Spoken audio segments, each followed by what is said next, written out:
अपना परिचय दिया। मैं इंस्पेक्टर रामफल, विक्रम सिंह मर्डर केस की फाइल दोबारा खोल रहा हूं। समीर की आंखों में हैरानी और उम्मीद की एक किरण जागी। क्या कोई सुराग मिला है इंस्पेक्टर साहब? सुराग कह सकते हो, रामफल ने रहस्यमयी ढंग से कहा। समीर, मैं तुमसे विक्रम के बारे में कुछ जानना चाहता हूं। क्या वह किसी बात को लेकर परेशान था? कोई दुश्मन, कोई धमकी? समीर ने एक गहरी सांस ली। विक्रम बहुत ही सीधा और ईमानदार इंसान था साहब। उसका कोई दुश्मन नहीं था, लेकिन हां, अपनी मौत से कुछ हफ्ते पहले वह बहुत परेशान रहने लगा था। रामफल ने तुरंत पूछा, क्यों? क्या हुआ था? समीर हिचकिचाया, जैसे कोई राज बताने से डर रहा हो। साहब, यह बात मैंने किसी को नहीं बताई, प्रिया को भी नहीं। विक्रम ने मुझे कसम दी थी। देखो समीर, यह एक मर्डर की जांच है। अगर तुम कुछ छिपाओगे तो कानून की नजर में तुम भी गुनहगार माने जाओगे। रामफल ने थोड़ा दबाव बनाया। समीर टूट गया। उसने धीमी आवाज में बताना शुरू किया, एक बड़ा लोकल बिजनेसमैन है, राणा कंस्ट्रक्शंस का मालिक जगत राणा। वह बैंक से 50 करोड़ का लोन पास करवाना चाहता था, लेकिन उसके कागज पत्रों में बहुत गड़बड़ी थी। विक्रम एक ईमानदार मैनेजर था।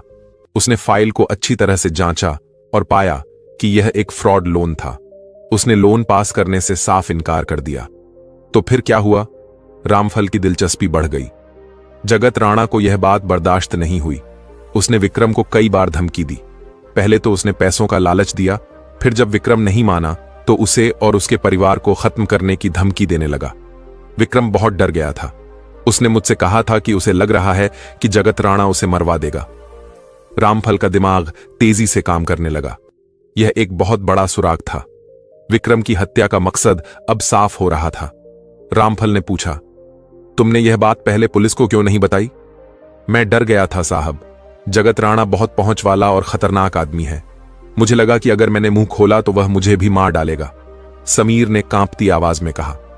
रामफल ने समीर को हिम्मत दी और उसे भरोसा दिलाया कि उसकी सुरक्षा की जिम्मेदारी पुलिस की है। उसे अब एक गवाह मिल गया था, लेकिन जगत राणा जैसे शक्तिशाली आदमी पर हाथ डालने के लिए उसे और भी मजबूत सबूतों की जरूरत थी। और सबसे बड़ा सबूत था वह बच्चा, किशन। रामफल वापस उस घर में गया जहां किशन और उसका परिवार ठहरा हुआ था। उसने किशन को अपने पास बुलाया और बहुत प्यार से पूछा, बेटा, क्या तुम्हें याद है कि उस रात क्या हुआ था जब वो गंदे लोग आए थे? किशन की आंखों में अचानक एक खौफ तैर गया। उसका छोटा सा शरीर कांपने लगा।